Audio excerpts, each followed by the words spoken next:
Les boulangers se lèvent tous à 3 heures du mat.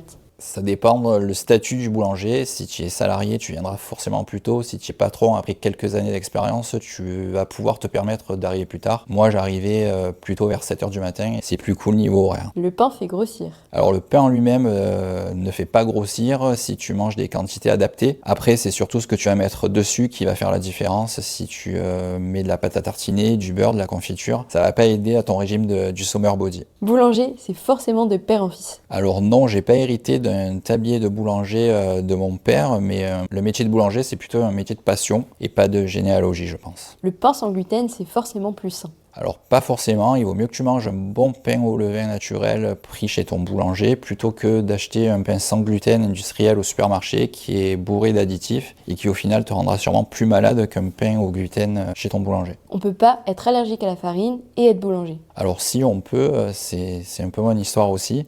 J'ai déclaré une allergie à la farine au bout de 7 ans, donc ça devient très galère à gérer. Mais quand on est dans le game, forcément on est obligé de continuer. Les boulangers font tout eux-mêmes. Alors ça dépend le boulanger, mais généralement oui, les vrais boulangers font tout eux-mêmes. Après, avec les nouvelles technologies et les nouvelles industrialisations, on a accès à des produits préfabriqués, surgelés et industrialisés qui aident à gagner du temps et forcément certains boulangers s'aident beaucoup avec ça. Boulanger, c'est un métier de bourrin. Alors pas tellement, il faut quand même être très minutieux au niveau des températures et de la fabrication du levain. Par rapport à la météo aussi, c'est très important d'être précis dans la mise en œuvre pour obtenir des produits de qualité.